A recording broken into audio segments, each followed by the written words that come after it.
పెట్టుకుంటారు. నేనేమంటానంటే ఏమిటో ఇది కొంచెం మీరు మనసులో పెట్టండి సార్. ఇట్లాంటి కొన్ని రకాలైన సంతోషాలు ఆనందాలు భూమి మీద ఉన్నాయి. ఇవి మనకు మంచిది కాదట. ఇక సైతానుగాడు కూడా ఆడు సంతోషిస్తున్నాడు. ఎందుకు సంతోషిస్తున్నాడు అంటే ఖరీదైన వాళ్ళు వాడి చేతికి చిక్కారు. విలువైన వాళ్ళు దేవుని పిల్లల్లాగా ఉండేవాళ్ళు కూడా ఖరీదైన వాళ్ళు వాడి చేతిలో పడ్డారనుకో, వాడు ఏం చేస్తాడు? ఏమండి బాగా దొరికాడు ఆయన ఆడెగిరేస్తున్నాడు, ఆడు గంతులేసేస్తున్నాడు, ఆడ ఆనందిస్తున్నాడు. సరే, ఇప్పుడు నేను ఇలాగా సీరియస్గా కూడా నేను అడుగుతున్నాను, సైతాను నిన్ను చూసి సంతోషించాలా లేదా నువ్వు వాడిని చితగ్గొట్టి సంతోషించాలా? నాతో చెప్పండి. మీరు సైతానును చూసి సంతోషించేవారిగా ఏమండి ఉండాలా లేదా వాడే మనల్ని చూసి సంతోషించాలా? ఎవడు సంతోషించాలి? ఎందుకంటే వాడికి చిక్కేవనుకో అసలైనడు దొరికేసాడు, ఇంకెందుకు అన్నాడు, ఎగిరేతాడు. ఆగరాబాబు అంటే ఆగడాడు. ఎలాంటే తెలియదులే, ఖరీదైనడు దొరికాడులే నాకు.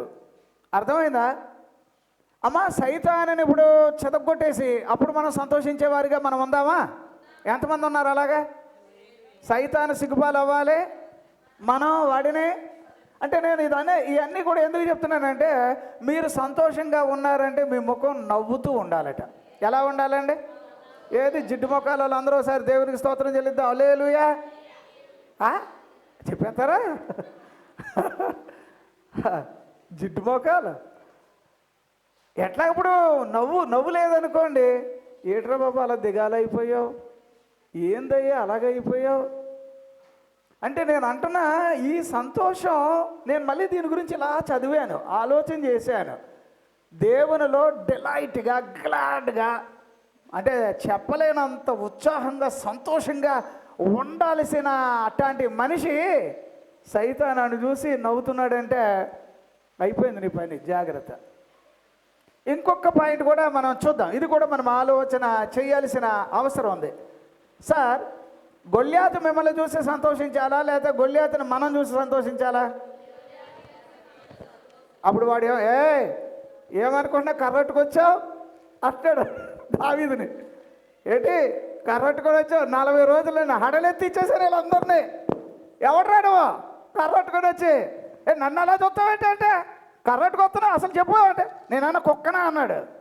మరి అర్థం చేసుకోండి, కర్రట్టుకు వచ్చానంటే బహుశా నా దృష్టిలో మీరు కుక్కలాగే కనిపిస్తున్నారంటే అలాగంటవా ఇక నిన్ను అని ఆడు ముక్కలు చేసేస్తాడట, గ్రద్దలు వేసేస్తాడట, కోసేస్తాడట, మంత్రాల మీద మంత్రాలు పెట్టేశాడు, చేతపడి చేసాడు.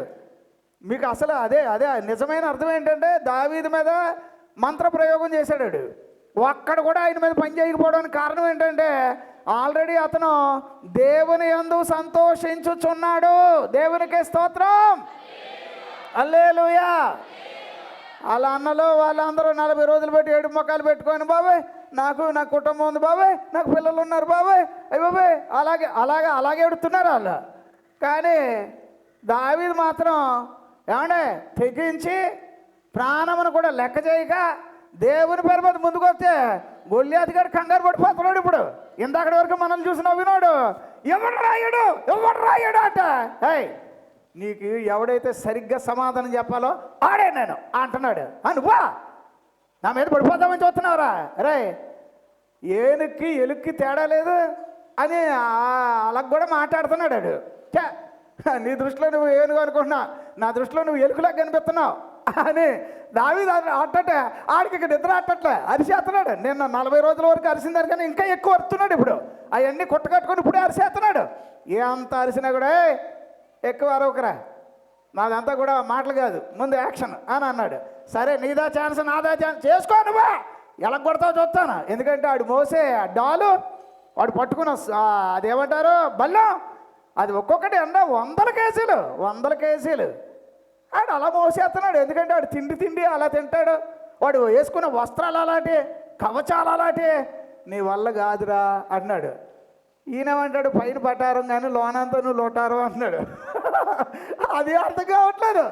సరే ఈడుతాడు ఎందుకు వచ్చిన గొడవ కానీ, అరే నువ్వు నేను కొట్టుకోవాలి అంతే కదా, నేను ఒక్కడిని పంపించే ఎట్టకాకలకి ఇలాంటి పిల్లగాడిని పంపిస్తాడా మీ రాజు?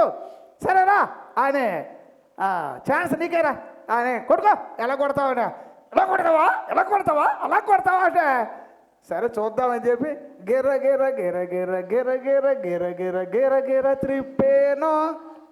చిన్నరాయి పైకి వెళితే గొల్యాతు పడిపోయింది. దేవునికి స్తోత్రం. అదేటో ఒళ్ళంతా చుట్టుకున్నాడు పాపం, తలకి టోపీ. అది మొయ్యలేమట, మామూలు మనం మొయ్యలేం. ఏమండి అంతా చుట్టుకున్నాడట. కాకపోతే అదేటో క్రికెట్ వాడు బంతి తగులుతుందని ఇక్కడ మూతికే ఇది పెడతాడు కదా, అదేమంటారు ఇక్కడ క్రికెట్ బాల్ తగులుతుందని. అలాగన్నా ఈడేదో పెట్టుకోవచ్చు కదా. అంతా నాకేమవుదా అని అనుకున్నాడు. అప్పుడు చిన్న రాయి పైకి వెళితే గొల్యాతు పడిపోయి. దేవునికి స్తోత్రం. రాయి అక్కడ కొట్టాలో అక్కడ కొట్టాడండి. ఏమండి ఇప్పుడు నేను అంటాను, గొల్యాతు సంతోషించాలా నువ్వు సంతోషించాలా? గట్టిగా చెప్పండి అమ్మా. ఏమండి సైతాన్ గాడిని నవ్వాలా నువ్వు సంతోషంగా ఉండాలా? గట్టిగా చెప్పండి అయ్యా. చెప్పరేటండి, అలా చూస్తారేటండి?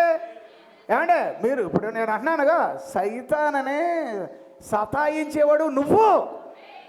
మోషే గారిని వాళ్ళందరూ కూడా రాజుగారి దగ్గరికి వెళ్ళి కంప్లైంట్ ఇచ్చారు. సార్ అంటే మీరంతా వెళ్ళండి అంటున్నాడు. ఏమి వెళ్ళండి సార్, వినండి ఒకసారి అని అంటుంటే చెప్పండి అన్నాడు. వీడు మనకు ఉరిగా ఉన్నాడు అని అన్నారు. ఎవరిని? మోషే అని.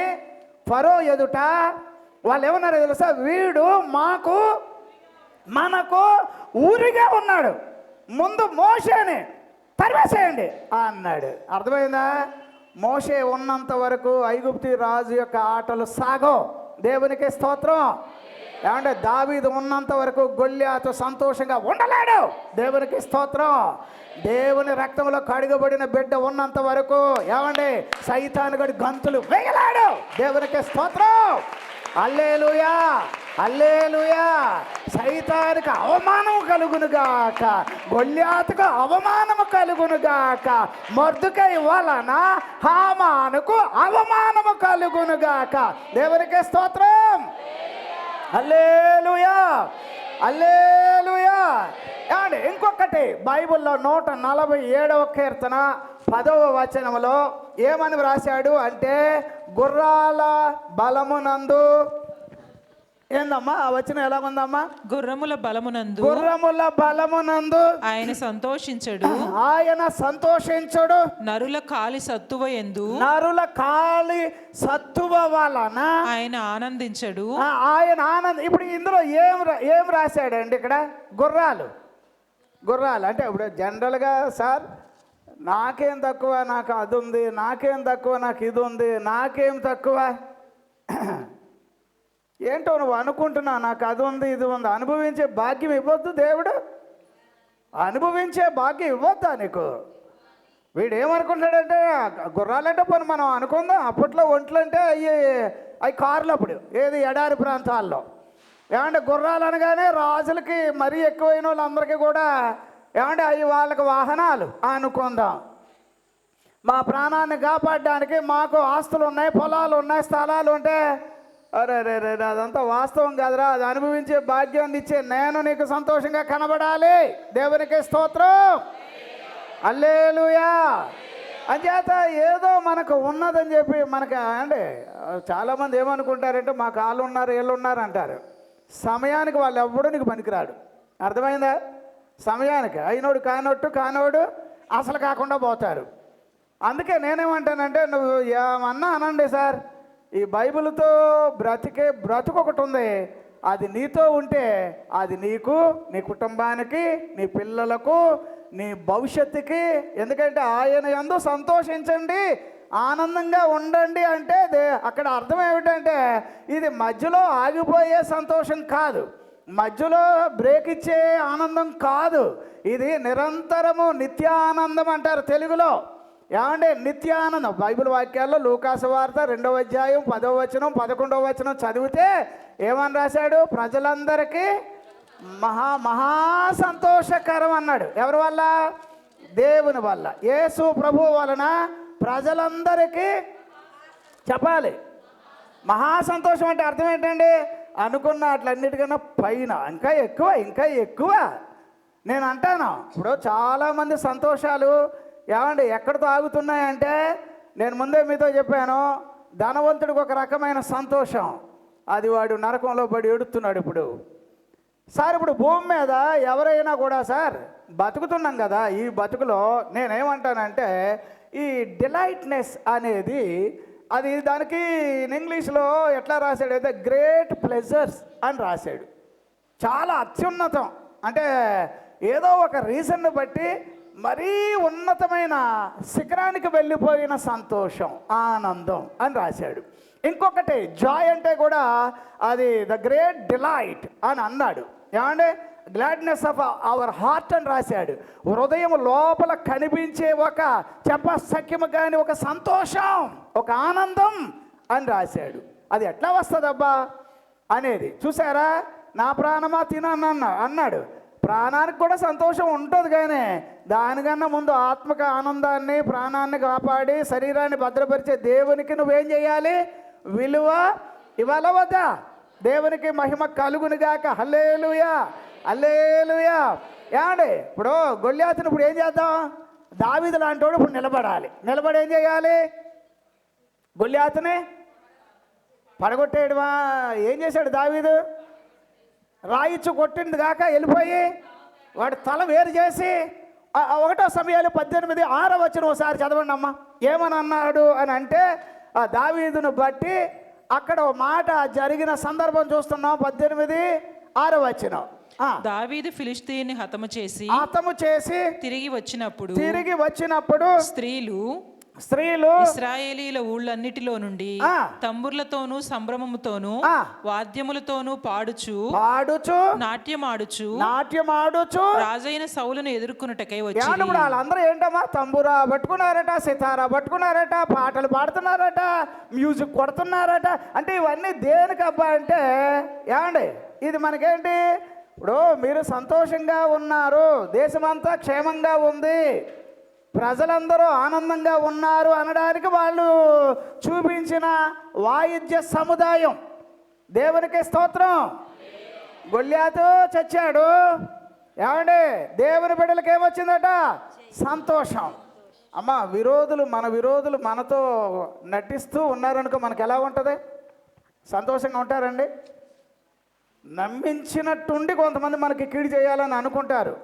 అలాంటి వాళ్ళు చూసినప్పుడు మనకు సంతోషం ఉంటుందండి? దేవునికి స్తోత్రం ఉండదు కదా. అందుకే నేను దీని మీద ఇలా కూడా చెప్తున్నాను. ఏమండి ఇప్పుడేమో ఇలాంటి సంతోషం మనకొద్దు అనే దాంట్లో ఏమేమి వచ్చినాయి? ఒకటి హామాను లాంటి సంతోషం వద్దు. రెండవది చెప్పాలి రెండవది ఏమండి? రెండవది ఎలాగంట? ధనవంతులు లాంటి సంతోషం వద్దు. తర్వాత ఇంకే సంతోషం అన్నాం? ఏమండి బైబిల్ వాక్యాల్లో మనం చదువుతూ ఉన్నదాన్ని బట్టి బుద్ధి లేని అట్లాంటి సంతోషాలు మనకు వద్దు. తర్వాత సైతాను లాంటి సంతోషం వద్దు. తర్వాత గొల్యాతు లాంటి సంతోషం మనకు వద్దు. ఏమండి ఇవన్నీ గాక కొంతమంది ఇంట్లోనే ఉంటారు, కానీ ఇప్పుడు చిన్న కుమారుడు సంతోషం వేరే, పెద్ద కుమారుడికి కూడా ఒక రకమైన సంతోషం కావాలని అనుకునేవాడు, కానీ వాళ్ళ నాన్నగారి మీద మంచి ఆలోచనలు లేవు అతనికి. మీకు కూడా చెప్తున్నాను, దేవుని పిల్లలుగా ఉండి దగ్గరగా ఉండి ప్రభువుతో ఉండి దేవుని మీద మీకు సదాభిప్రాయం లేదనుకోండి, అప్పుడు మీరు సంతోషంగా ఉంటారమ్మా? పెద్ద కుమారుడు ఎలాగనేసాడో తెలుసా? వచ్చి ప్రభువా డాడీతో అంటున్నాడు, ఏమో నేను ఎంతకాలం ఇంట్లో ఉన్నాను, ఎప్పుడు నువ్వు ఎంత సంతోషంగా నాకు కనబడలేదు. వాడు మొత్తం అంతా తగలెట్టుకొని వస్తే వాడు వచ్చినందుకు సంతోషపడతావా? నేనున్నాను ఇక్కడ ఇంట్లో, ఎప్పుడైనా నాకు ఒక గొర్రె పిల్ల ఇచ్చావా?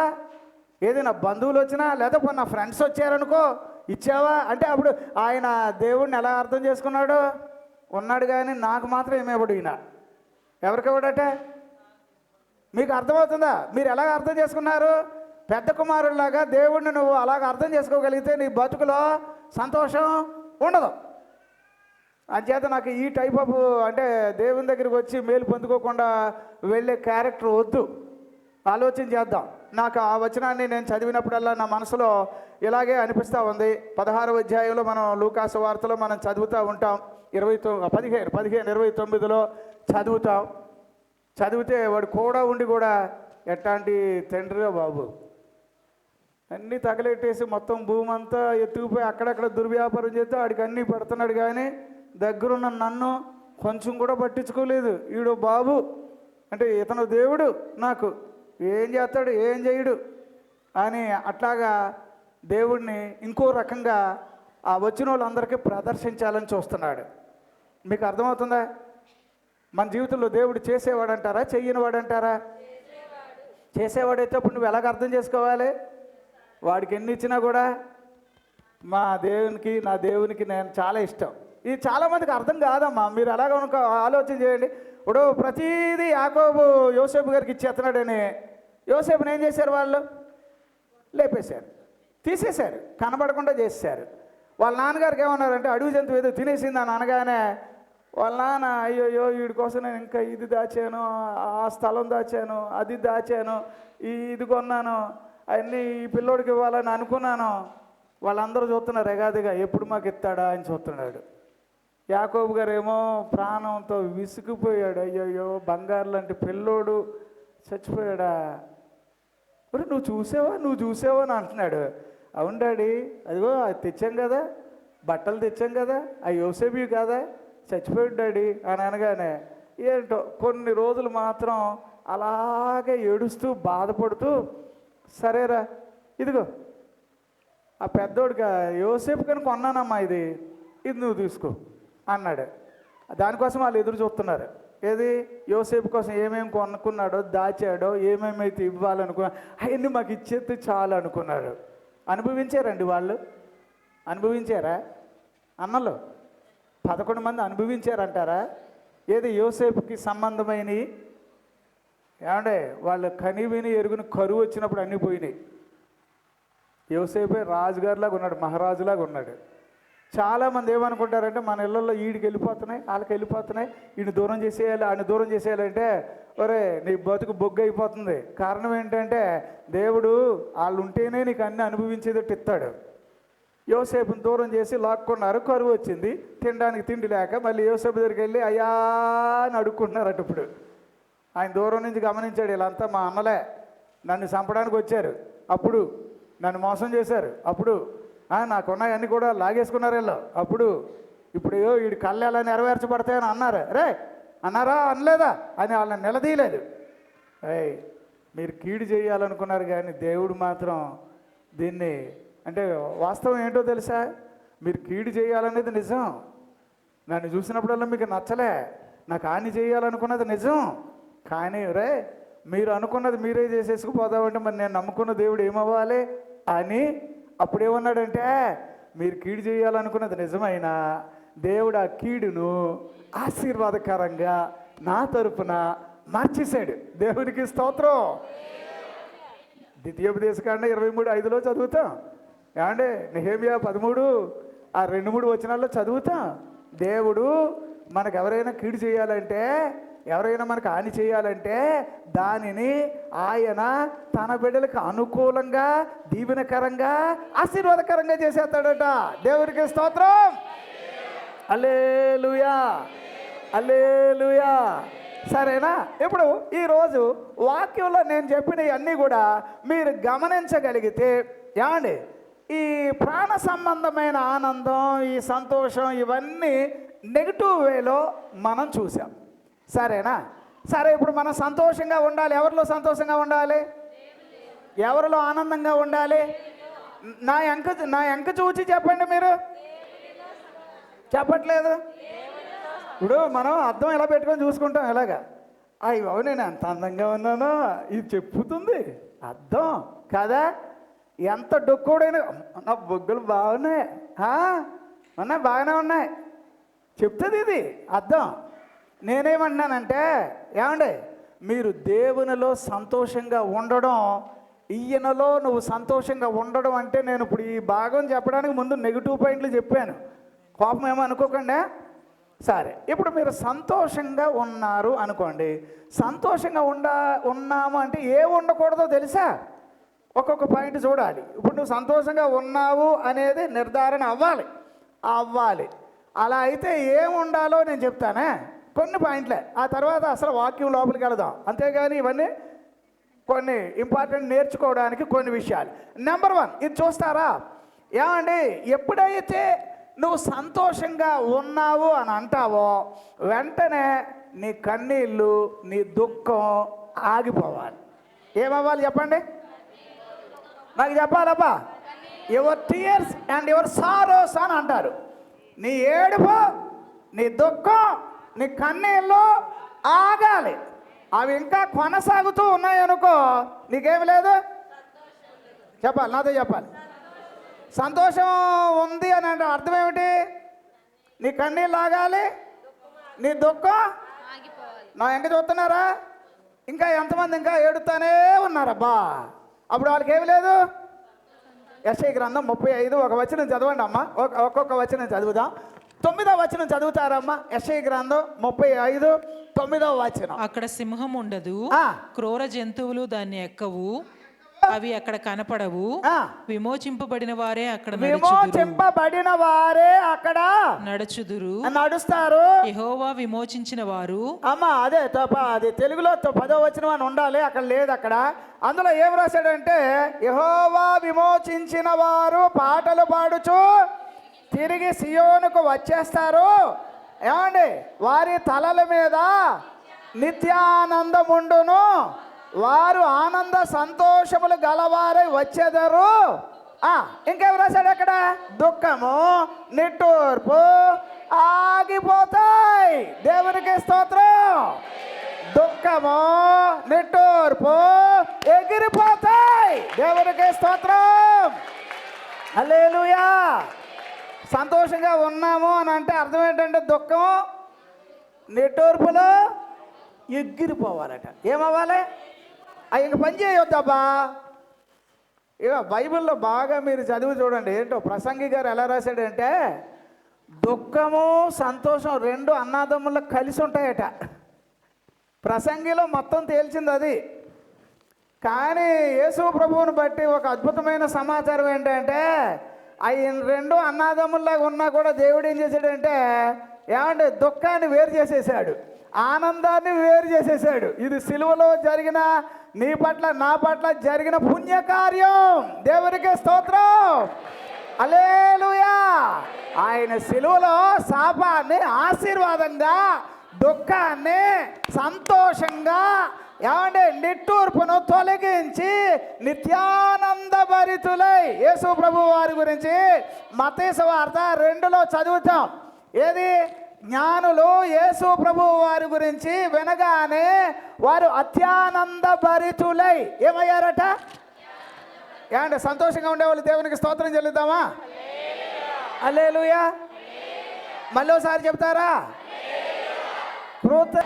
హల్లెలూయా. ఇక్కడ మనం నేర్చుకున్నది ఏమిటి అనేది ఒక్కటి మనం గమనిస్తే ఆనందంగా ఉన్నాము అని అంటే ఇక కన్నీళ్ళు దుఃఖము నిట్టూర్పు అవి ఆగిపోవాలి.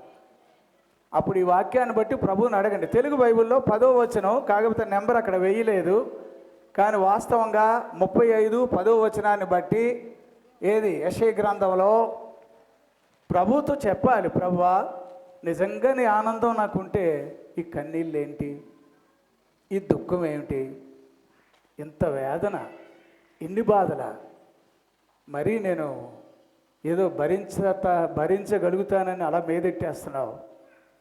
ఎవరు భరిస్తారు ఇన్ని బాధలు, ఇన్ని కష్టాలా?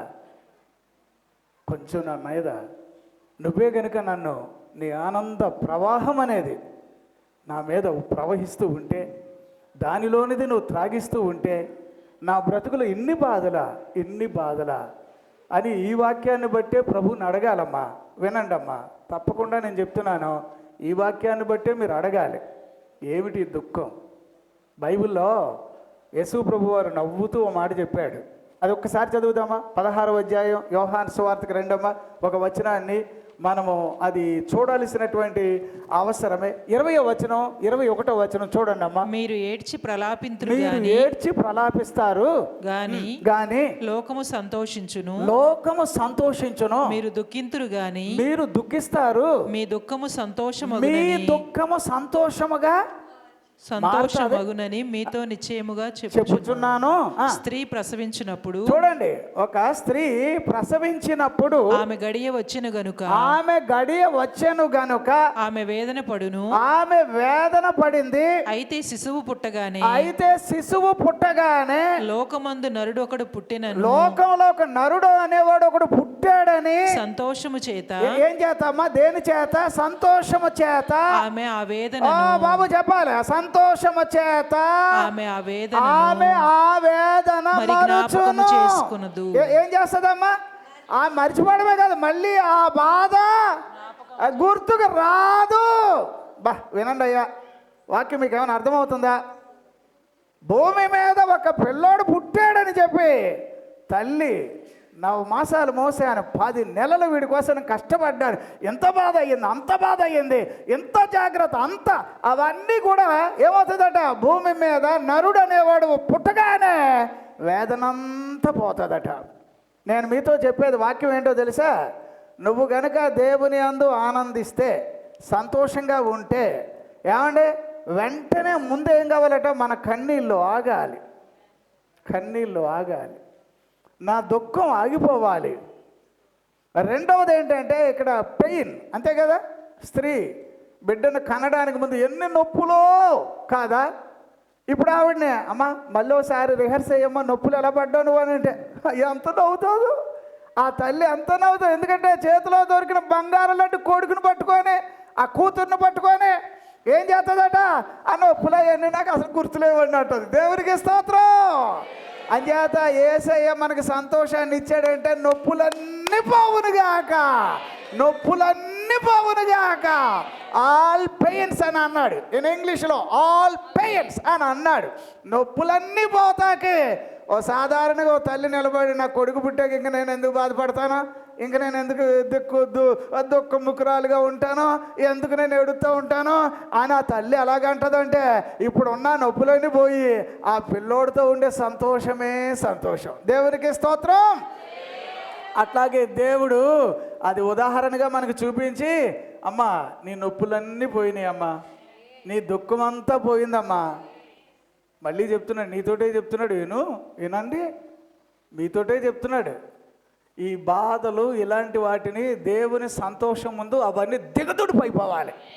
దేవుని సంతోషం అంటే అదేందో నేను చెప్పడానికి ముందు నేను అటు ఇటు కొంచెం విషయాలు చెబుతున్నాను. నువ్వు సంతోషంగా ఉన్నావంటే నీ ముఖం కారణం, ఆకర్షణగా ఉండనివ్వండి, నవ్వుతూ ఉండండి. ఏమండి, సంతోషం అంటే అవసరం కాని వాటితోటి సంతోషం అని అనుకోకూడదు. అవి అనుకొని వాళ్ళు నరకానికి పోయాడు, అవి అనుకొని వాడు నాశనం అయ్యాడు, అవి అనుకొని వాడు దేనికి వెళ్ళిపోయాడు, సిలువుకి వెళ్ళిపోయాడు, అవి అనుకొని వాడు పాతాళంలో పడ్డాడు, సైతానుగాడు. కానీ దేవుడు నీకు నిత్యానందము నీ మీద ఉంచునుగాక, పరమానందము నీ మీద ఉంచునుగాక, ఏమంటే మహా సంతోషం నీ మీద ఉంచునుగాక. నేను ఈ వాక్యాన్ని మళ్ళీ ఇంకో పాయింట్ నేను ఇలా చెప్పాలనుకుంటున్నాను. ఇది కూడా మనం చదువుదాం. దేవునికి మహిమ కలుగునుగాక. హల్లెలూయా. ఇర్మీయా గ్రంథం 31:13 వచనం ఒకసారి చూడండి అమ్మా. 31:13 ఇర్మీయా గ్రంథం. వారి దుఃఖమునకు ప్రతిగా సంతోషమిచ్చి వారిని ఆదరించెదను, ఆదరిస్తాను వాళ్ళని, విచారము కొట్టివేసి. అమ్మా ఏం కొట్టేస్తాడట?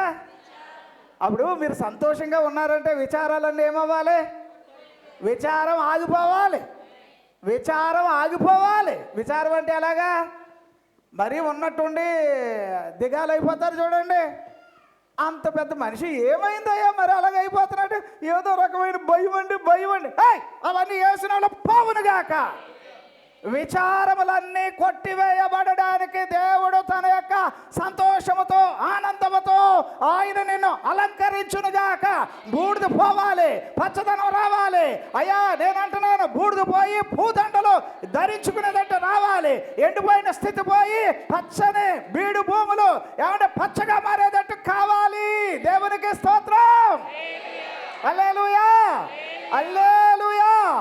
సార్ ఇప్పుడు దీంట్లో నుంచి నేను మొట్టమొదటి చెప్పింది ఏమిటంటే, కన్నీళ్ళు లాగాలి అనడానికి యెషయా గ్రంథం 51:11 చదువుతారమ్మా. యెషయా గ్రంథం 51:11. యెహోవా విమోచించిన వారు యెహోవా విమోచించిన వారు సంగీత నాదముతో సంగీత నాదములతో సియోనునకు తిరిగి వచ్చెదరు. సియోనుకు తిరిగి వస్తారు. నిత్య సంతోషము ఏ సంతోషం?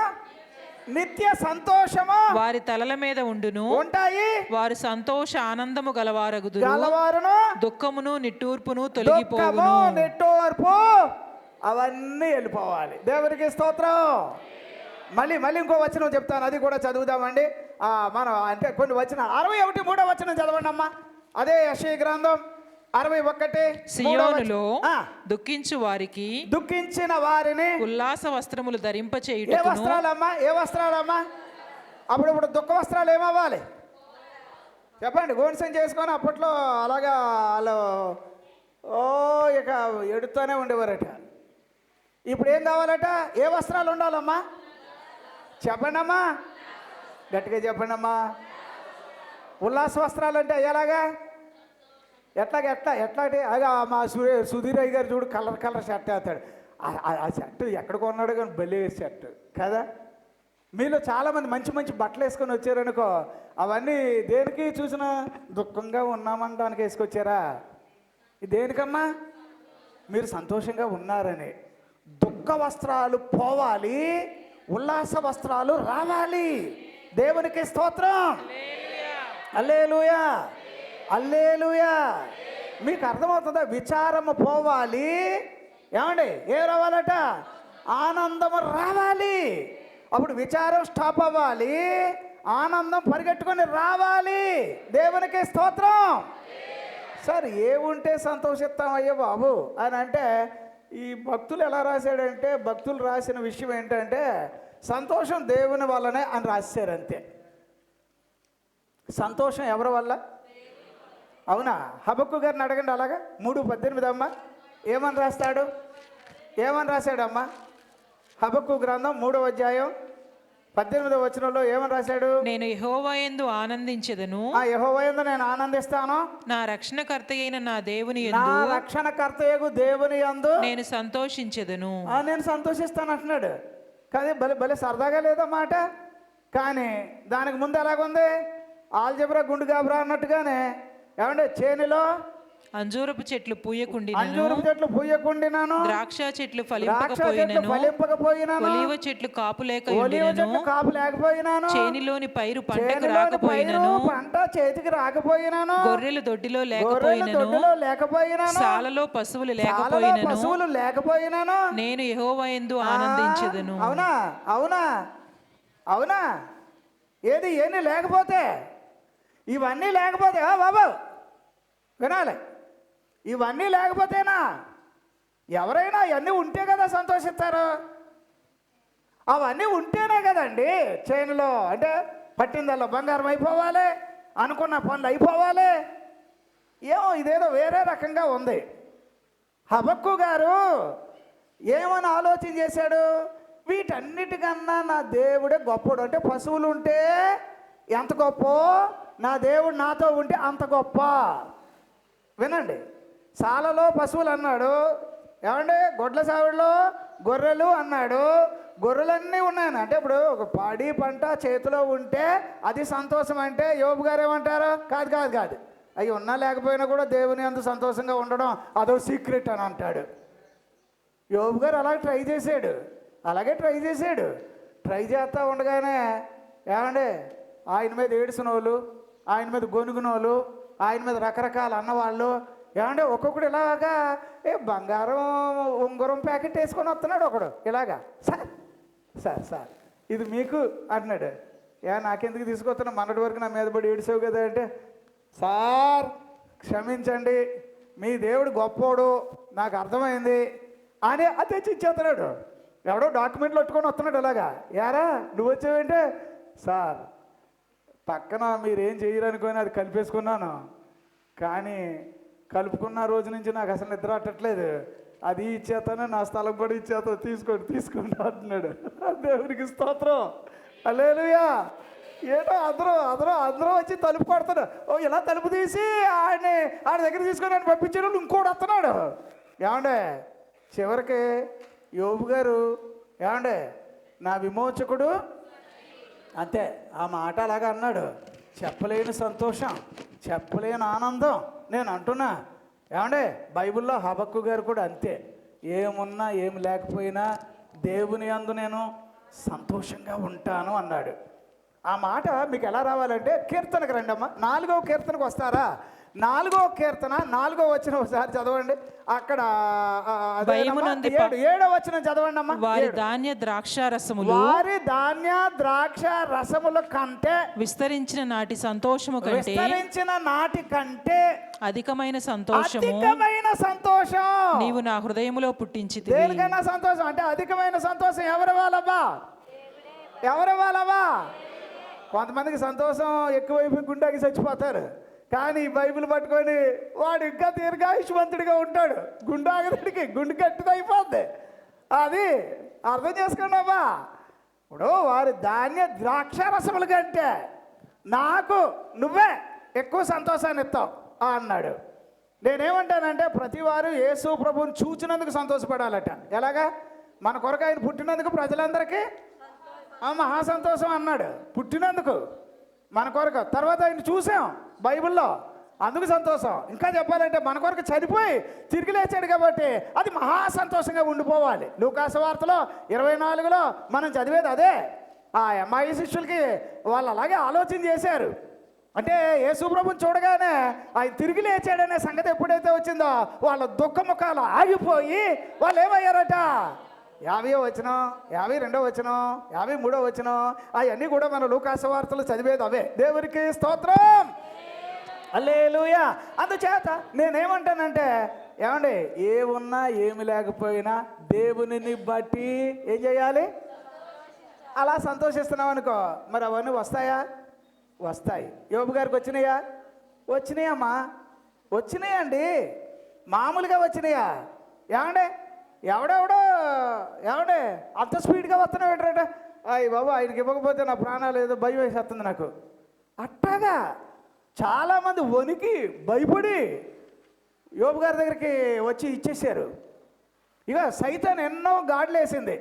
ఒకటేంటో చేల్లో పశువులు లేవు. ఇప్పుడు చెప్పు, దేవుడితో సంతోషిస్తావా అంటే సంతోషిస్తావా అంటే ఆయన అలా చూసి సంతోషిస్తాను అన్నాడు. అదేంటి? అవన్నీ ఉంటేనే కదా సంతోషిస్తారంటే, ఒరే పిచ్చోడా సైతానుగా, అవన్నీ లేకపోయినా సంతోషించే సంతోషం ఉందరా అని చెప్తున్నాడు. అనగానే బాబు ఇడిటి ఇలా అట్లడేటి అని చెప్పి, ఇగో సాలలో పశువులు లేవు మరి అప్పుడు సంతోషిస్తావా? చేనులో పంట అందలేదు అప్పుడు సంతోషిస్తావా? అవన్నీ సైతాన్ గారు గుంటలేసి ఏదో గుంటలో హబక్కు గారు పడిపోతాడు అనుకున్నాడు. తీరా చూస్తే దేవుడు ఏం చేశాడో తెలుసా?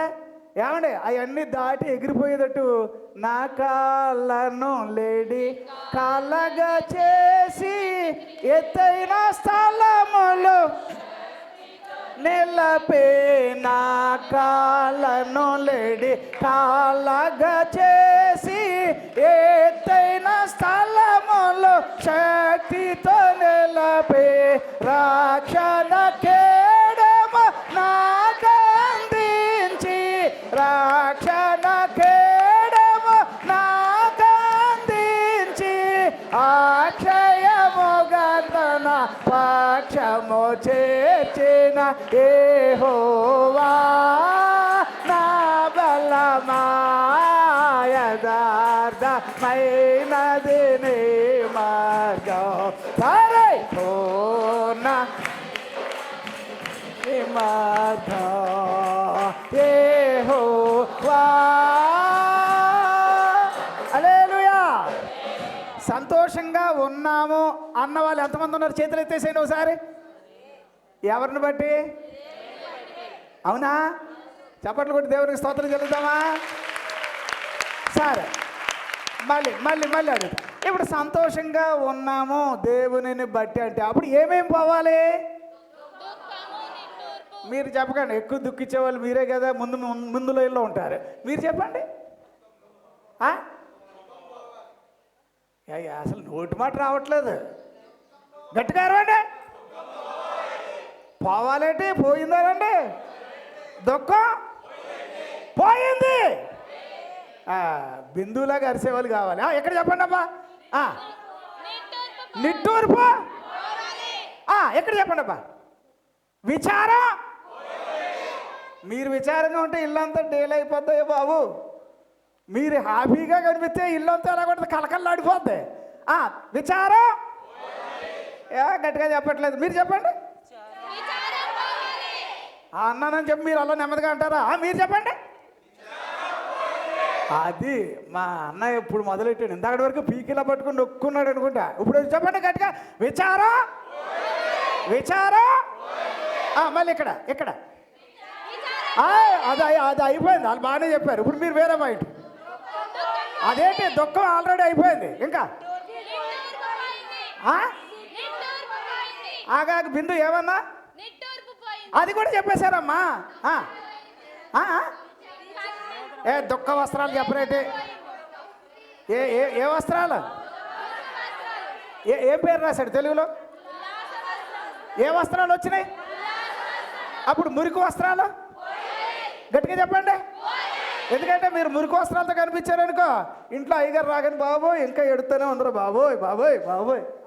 అట్టగా అట్ట వద్దబ్బా. దుఃఖ వస్త్రాలు పావునుగాక. ఉల్లాస వస్త్రాలు గట్టిగా చెప్పండి అబ్బా. ఉల్లాస వస్త్రాలు గట్టిగా చెప్పాలి. ఉల్లాస వస్త్రాలు వచ్చేసినాయి అన్నారా, ధరించుకున్నారంటారా? దేవుడు మంచి వాక్యం అండి. మీరు అర్థం చేసుకోవాలి, ఏమున్నా లేకపోయినా ప్రభువు నందు సంతోషంగా ఉండండి. ఎవరు ఎందండి సార్? మళ్ళీ తెలుగులో ప్రభువు అంటే అర్థం ఏంటి? లేనిది లేనిది. ఆయన ఒక్కడే మన బతుకులో. మన మీద జాలిపడేది ఎవడున్నాడండి? పెద్ద ఏదో అంటారు పైకి, మేమే మీకోసం ఉన్నాం, జాలి పడుతున్నాం, అదంతా ఓవర్ యాక్షన్. అది ఆడుగా దేవుడండి మన మీద జాలిపడేది, దేవుడండి మన మీద కరుణ చూపేది, దేవుడండి మన విషయంలో. అందుకే నేను ఇప్పుడు వాక్యం అయిపోలేదు, అయిపోతే బాగానే ఉన్నది. తర్వాత ఇక్కడ నొప్పులు అనేది ఎవరు? మీరంటారా? మీరంటేనే బాగుంటుంది. నొప్పులన్నీ పోయి అన్న అలా నెమ్మది చెప్తారు ఏంటండి? పోయాయి. గట్టిగా చెప్పండి ఒకసారి. పాప నొప్పులన్నీ అంటున్నారు. ఏడిచినప్పుడు అయ్యారండి ఎంత బాధ ఉందండి, ఎన్ని నొప్పులు ఎన్నో వస్తాయి కదండి. సేవ చేస్తూ ఉంటే ఎన్నో విషయాలు బయటకు వస్తాయి. కానండి మన నొప్పులను, మన వేదనను ఇవి ఆయన నిర్మూలన చెయ్యకపోతే ఏమంటే నేను అంటాను, ఆనందంగా ఉండడం దేవుడిచ్చిన జన్మ హక్కు అని అంటాను నేను. దేవుడు సైతాన్ గడు 10వ అధ్యాయంలో చదువుతాడు. ఎక్కడ? అదే యోహాను సువార్త 10వ వచనంలో పార్ట్ ఏలో దొంగతనం చేయడానికిని, హత్య చేయడానికిని, నాశనం చేయడానికిని వస్తున్నాడట. చూడండి, ఆడు వచ్చేది మనలో ఉన్న సంతోషం, మనలో ఉన్న సమాధానం వాడు ఎత్తుకుపోదామని చూస్తున్నాడట. ఈ దెబ్బతో రే నా సంతోషానికి అడ్డొచ్చేవాడా, నిన్ను నాశనం చేస్తున్నానని చెప్పి ఏది ఇప్పుడు వాక్యంలో చెప్పాలి. గొల్యాతోనే ఏది దురాత్మ వెడలిపోవునుగాక, హామాన్ అనే దుష్ట శక్తి పారిపోవునుగాక, సైతాన్ అనే దుష్ట శక్తి పారిపోవునుగాక.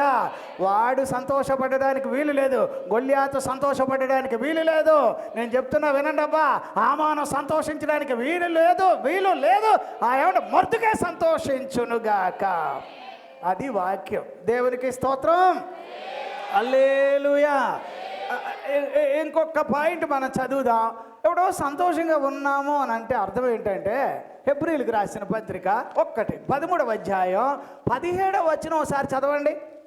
టైం అయిపోయింది, అసలు పాయింట్స్ లోకి వెళ్ళాలి మనం. కాబట్టి అమ్మా ఆయన ద్వారా మనము దేవునికి ఎల్లప్పుడును స్తుతియాగము చేయుదము, అనగా ఆయన నామమును ఒప్పుకొనుచు జిహ్వా ఫలము అర్పించు. 13, 17 వచనం అమ్మ. మీ పైన నాయకులుగా ఉన్నవారు లెక్క అప్పచెప్పవలసిన వారి వలె వారై ఉన్నారు గనుక మీ ఆత్మలను కాయిచున్నారు. వారు దుఃఖముతో ఆ పని చేసిన ఎడల మీకు నిష్ప్రయోజనము గనుక దుఃఖముతో కాక ఆనందముతో చేయునట్లు వారి మాట విని వారికి లోబడి ఉండుడి. అప్పుడు ఇందులో ఏమండి సంతోషంగా ఉన్నాము అని అంటే అవిధేయత పోవాలి. ఏం పోవాలి చెప్పండి? చెప్పట్లేదమ్మా. అవిధేయత ఉంటే గనక అప్పుడు మీ లోపల ఏమి లేదు, చెప్పట్లేదు, సంతోషం లేదు, సంతోషం లేదు.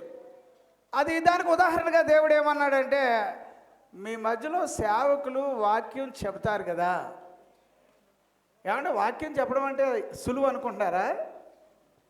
అమ్మా, తగిన సమయానికి అన్నం పెడితేనే అది రుచి. అర్థమైందా? ఆకలి వేస్తుందని చెప్పేసి ఉదయం నేను ప్లేట్ బిర్యానీ తిన్నాను, మధ్యాహ్నం కూడా తిన్నాను. తిన్నాక ఇప్పుడు ప్యారడైస్కి వెళ్తే తింటే ఎక్కుద్దా? ఎక్కదు. మరి బిర్యానీ ప్యారడైస్ కంటే ఖరీదైన బిర్యానీ గొప్పదేం కాదు, ముందు తినేసాం ఏదో.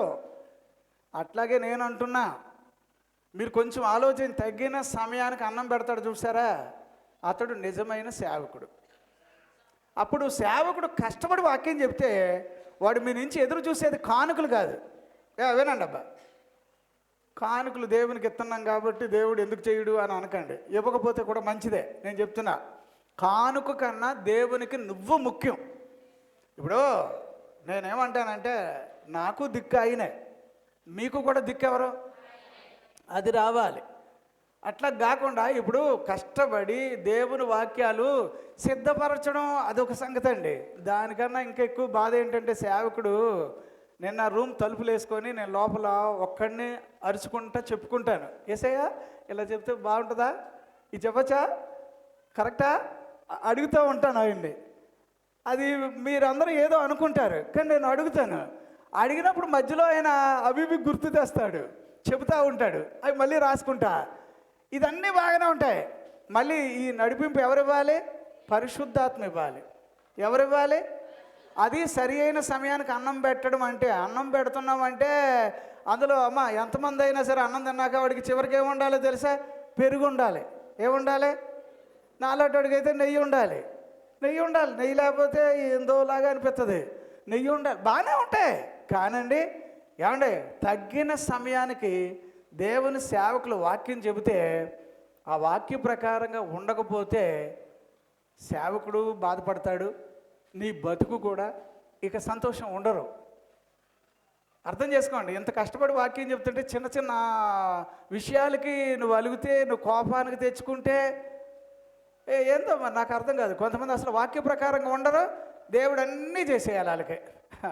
ఇక ఆయన అలా చేసేస్తే నేను చెప్పేది ఎందుకు ఇంకా వాక్యం చెయ్యడండి. ఎవడో రోడ్డు మీద నుంచి అప్పుడప్పుడే మందిరానికి వస్తే వాడికి ఏమైనా చేస్తాడు, కానీ రోజు మందిరంలో ఉన్న నీకైతే మాత్రం చేయడు. క్రమంగా ఉంటేనే చేస్తాడు. అందుకే నేనేమంటున్నానంటే, నువ్వు సంతోషంగా ఉండాలి అని అన్నప్పుడు అవిధేయత పోవాలి. ఏది పోవాలి చెప్పండి? వ్యతిరేకం, తిరుగుబాటు చేయడం చెప్పండి.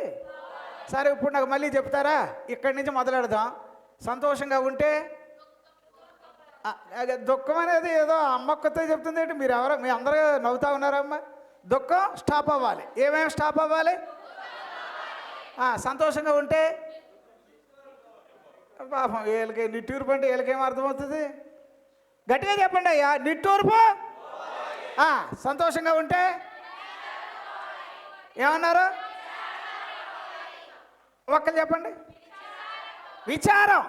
విచారం అంటే, విచారం అంటే తాలింపు పెట్టిన ముఖం లాగా ఉంటుంది అన్నమాట. కోల ముఖం, పొగ్గలు ఉండి నవ్వుతూ ఉండాల్సిన ముఖం అదేంటి అలాగే అయిపోయావు, అలాగే ఏదో అలాగే ఎండిపోయినట్టు అయిపోయావు అంటే ఎండిపోతారు చూడండి. అట్ట వద్దు. ఇప్పుడు మీరు ఎలాగ ఉండాలట?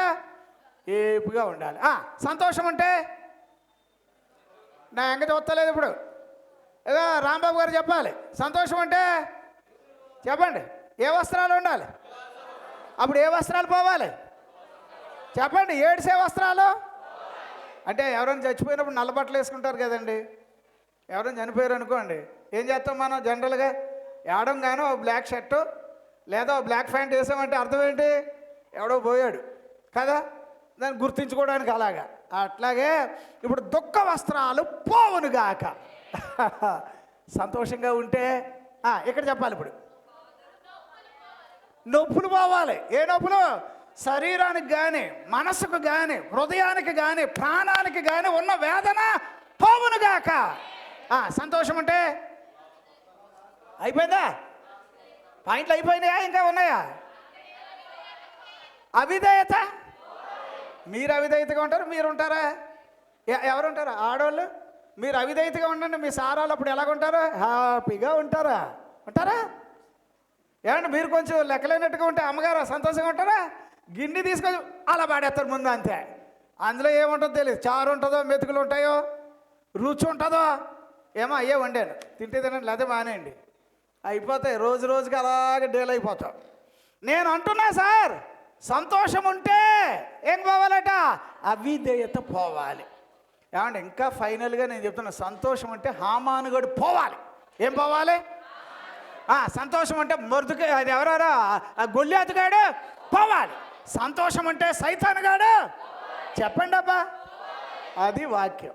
సరే, ఇప్పుడు వాక్యం లోపలికి వెళదాం. ఎంత 5 నిమిషాలు ఉంది. ఏమండే ఎట్టగబ్బా టైం అయిపోతుంది, మరి దాంతో చెబుదాం. ఆగయ్యా బాబు అలాగా.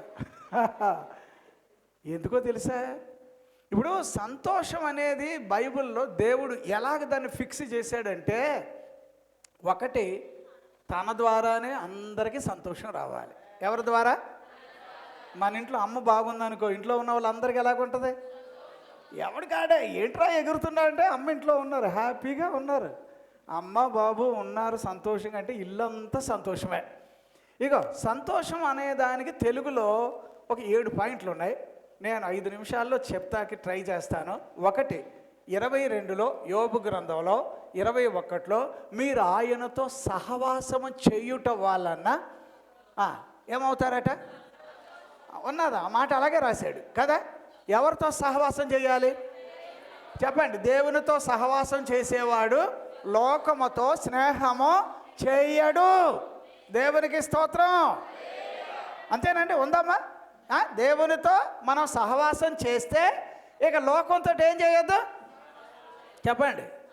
నేను మీతో చెప్పాను కదా సార్, నా ముందు సిలువ, నా వెనుక లోకం, వెనుదిరుగను నే వెనుదిరుగన్. I have decided to follow Jesus, no turning back, no turning back. యేసు ప్రభువే నీ ముందు ఉండునుగాక. యేసు ప్రభు మనతో ఉంటే మనం ఆయనతో సహవాసం చేస్తే 4లో రాస్తాడు కదండి యాకోబు పత్రికలో,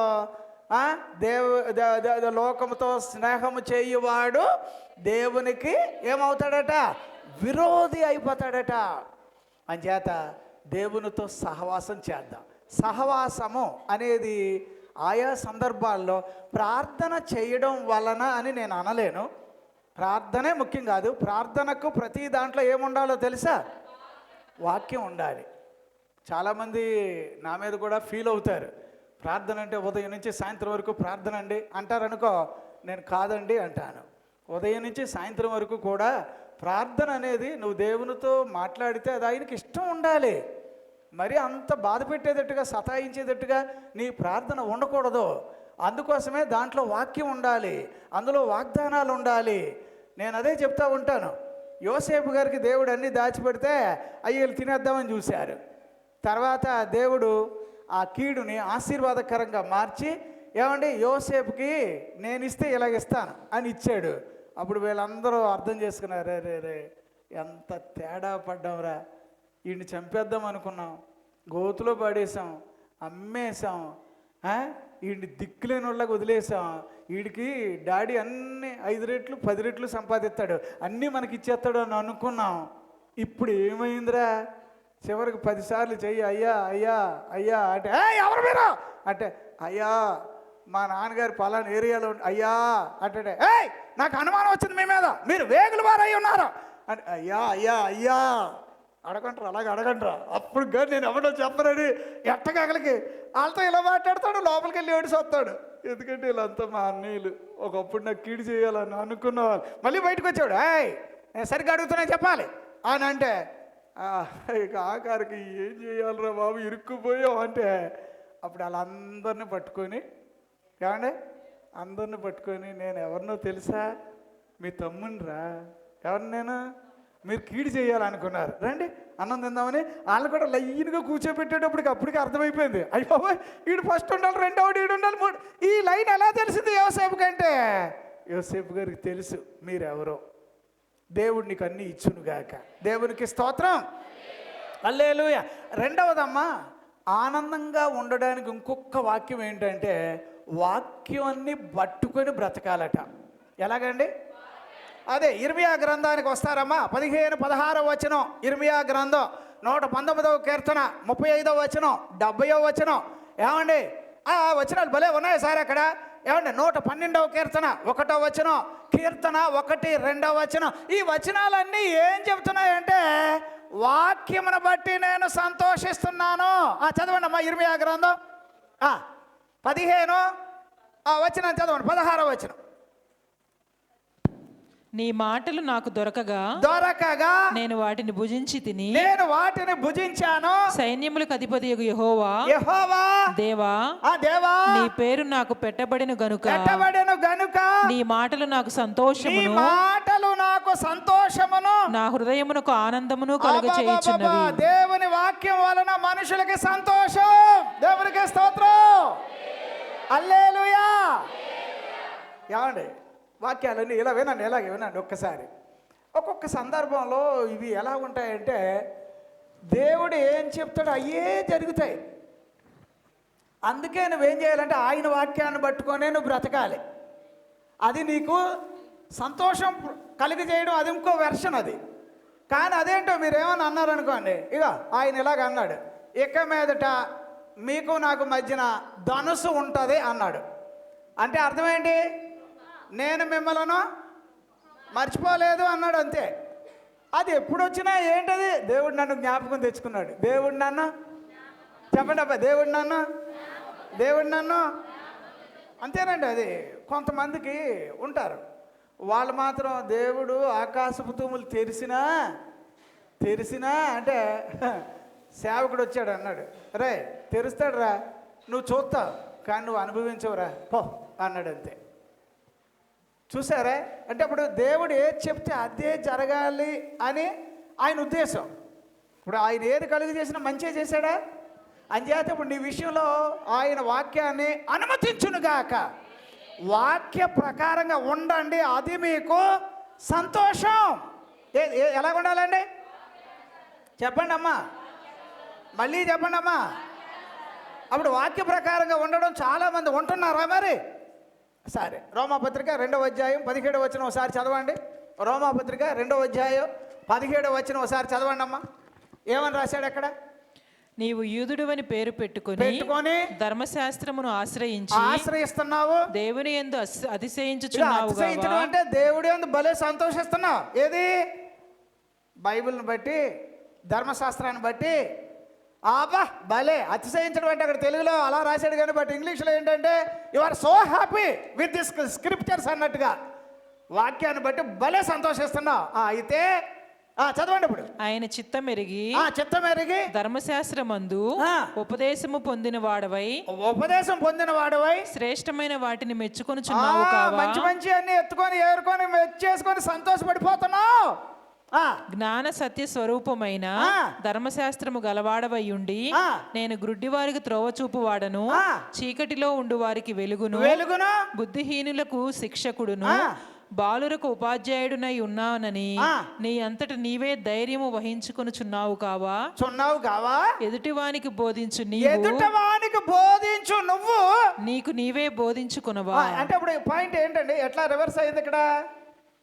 ఫర్ ఎగ్జాంపుల్కి వాక్యం వెంటనే పాస్టర్ గారి మీద వాడేద్దాం, ఎందుకంటే నేనే కదా వాక్యం చెప్తున్నాను. అప్పుడు వాక్యం చెప్పేవాడిని నేను ఎలాగ ఉండాలట?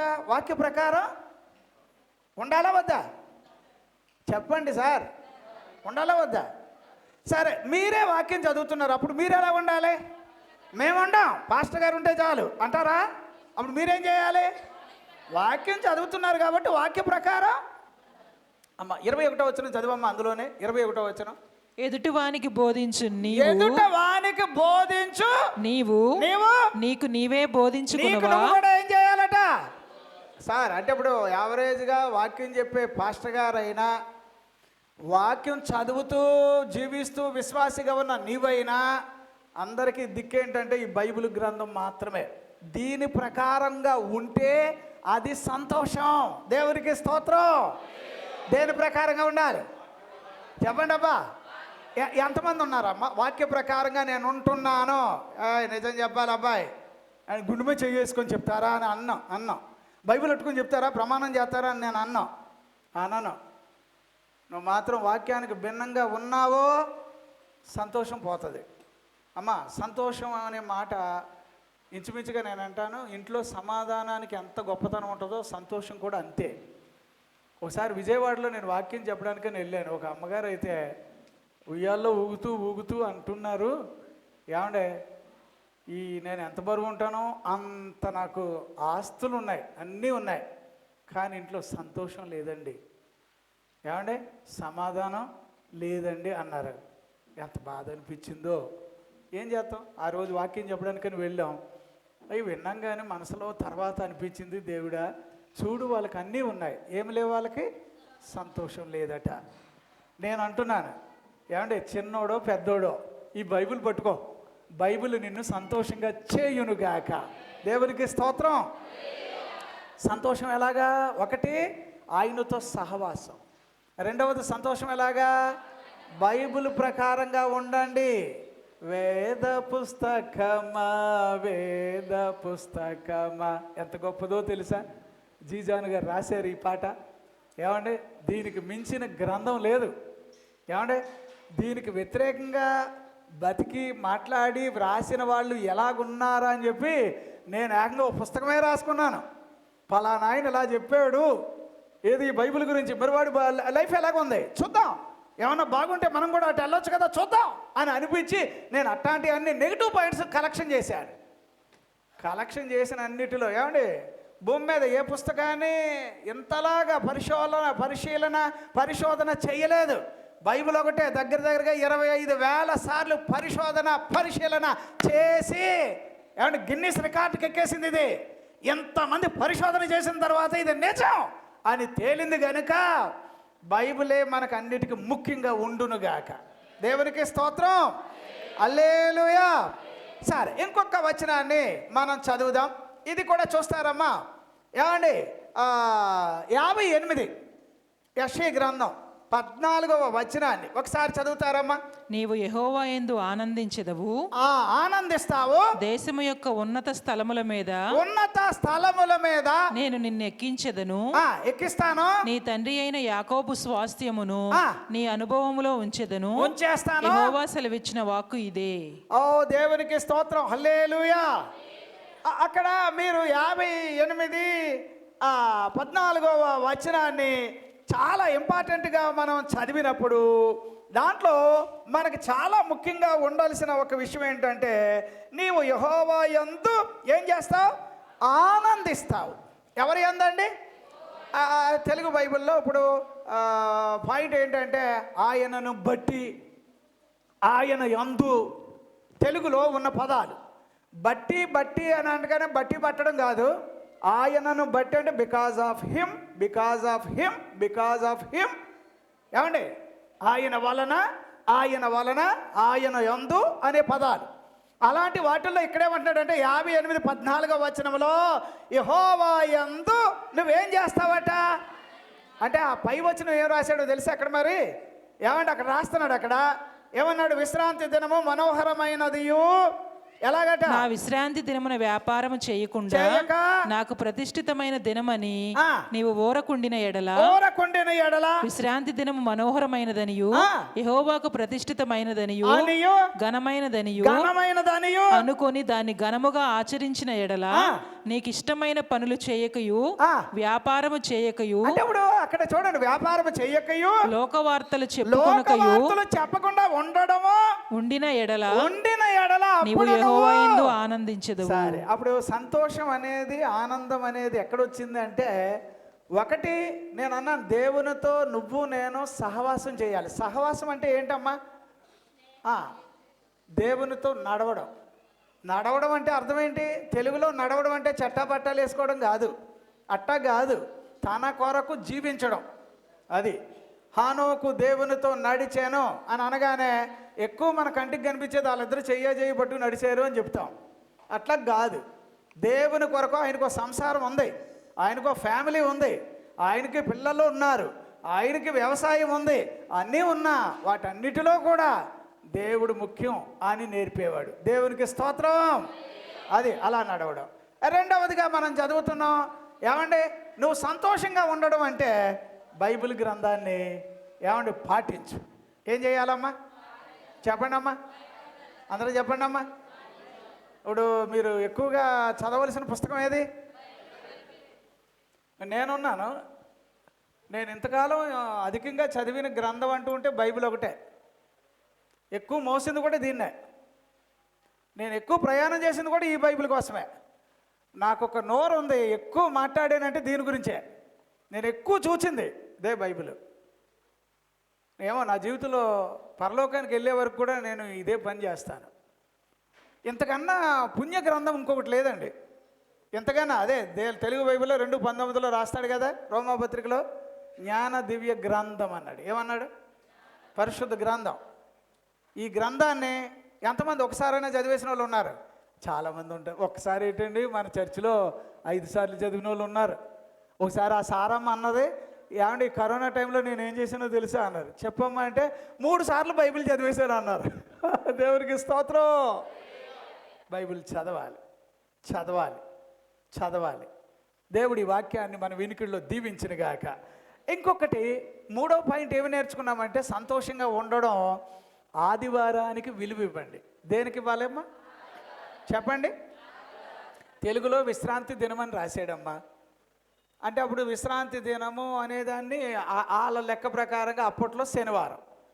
మనకి ఆదివారం ఎందుకు వచ్చిందంటే, యేసు ప్రభు తిరిగి లేచిన రోజు కనుక ఆదివారాన్ని మనం ఆరాధన చేయడానికి క్రొత్త నిబంధన అంతా అదే అటువైపు మగ్గింది. అందుచేత విశ్రాంతి దినము ఆదివారం అనగానే మీకు ఎలా ఉండాలి? ఇది గుర్తించి రేపు గవర్నమెంట్ వాళ్ళు ఆదివారం సెలవు రోజు కాదు అంటారు. అట్లాంటి చెత్తగాడు ఎవడో ఒకడు వస్తాడు, ఖచ్చితంగా వస్తాడు. ఆదివారం అందరూ క్రైస్తవులు ఆరాధన చేస్తున్నారు కాబట్టి ఆదివారం బ్యాన్ చేసి డ్యూటీ రోజు పెట్టాం అంటాడు. ఆడు ఏ రోజు సెలవిస్తే అదే మనకు విశ్రాంతి దినం. దేవునికి స్తోత్రం. ఇక ఆఖరి గాడు పైకి వెళ్ళిపోవాలాడు. ఎందుకంటే అదే ఏ రోజు ఇచ్చినా వీళ్ళ దేవుడిని ఆరాధన చేస్తున్నారని చెప్పి ఆడు మొత్తం ఆడు సీటు ఖాళీ చేసుకుని పోవాలి. అది అందుకని ఎవరైనా కూడా దేవుడు చెప్తున్నాడు, ఆదివారం ఖచ్చితంగా మనం ఏం చేయాలట? దేవునికి ఏం చేయాలి? ప్రాధాన్యత ఇవ్వండి, అది మీకు సంతోషం అని. మన పిల్లలకి ఆదివారం అని అనగానే మా మమ్మీ మా డాడీ ఈరోజు ఆదివారం స్పెషల్ భోజనం వండుతారు, అంతే వాళ్ళకి సంతోషం. అంతకన్నా ఏముంటుంది? డాడీకి ఏముంటుంది? వీళ్ళందరూ సంతోషంగా ఉంటే చాలు అని ఏదో తెచ్చి పెడతాడు. కానీ సేవకుడికి ఎలాగుంటుందంటే, ఆదివారం వస్తుంది, ఏ వాక్యం చెప్పాలి? అబ్బాబాబాబాబా, వాక్యం గురించి మాత్రం ఎంత కష్టమో. పరిశుద్ధాత్ముడు భలే నడిపిస్తాడండి. ఇదే చెబుదాం అనుకుంటాం. ఏమైనా దేవుని యొక్క దివ్య గ్రంథాన్ని బట్టి ఆయనకు మహిమ కలుగునుగాక. అమ్మా బైబిల్కి విలువ ఇవ్వండి. ఇంకొక పాయింట్ చెప్పి నేను ముగిస్తాను. దేవునికి స్తోత్రం. అలాగే అంటంగానే అవుతుంది ఏంటండి? దేవుడు వర్షంగానే వస్తుందా? అయితే ఎక్కువసేపు చెప్పుకోవచ్చు. లేదు ఆపేద్దాం. ఒకే ఒక పాయింట్. దేవునికి మహిమ కలుగునుగాక. హల్లెలూయా. ఈ వాక్యాన్ని కూడా మనము ఆలోచన చేద్దాము. దేవునికి మహిమ కలుగునుగాక. 34 అమ్మ యెషయా గ్రంథం 2వ వచనం, అలాగే 56 యెషయా గ్రంథం 7వ వచనం. ఈ రెండు మీరు కనుక చదివితే 84వ కీర్తన ఏమండి 2వ వచనం, 51 యెషయా గ్రంథం 3వ వచనం, ఇర్మియా గ్రంథం 33 11వ వచనం. ఏమండి ఇంకా వచనాలు ఉన్నప్పటికీ ఈ వచనాలన్నీ ఏం చెబుతున్నాయంటే, మందిరాన్ని బట్టి దేవుడు మనకు సంతోషం కలుగజేస్తూ ఉన్నాడట. దేన్ని బట్టి? అమ్మ ఒక రిఫరెన్స్ చదవండి అమ్మ. 56:7 చదవండి అమ్మ. పోనీ యెషయా గ్రంథం 56:7 వచనం. నా ప్రార్థనా మందిరములో వారిని ఆనందింపచేసేదను. ప్రార్థనా మందిరములో నేను వారిని ఆనందింపచేస్తాను. నా బలిపీఠము మీద వారు అర్పించు దహన బలులను నాకు అంగీకారములగును. నా మందిరము సమస్త జనులకు ప్రార్థనా మందిరం అనబడును. Praise the lord. హల్లెలూయా. మందిరాన్ని బట్టి దేవుడు ఏం చేస్తున్నాడట మనకి?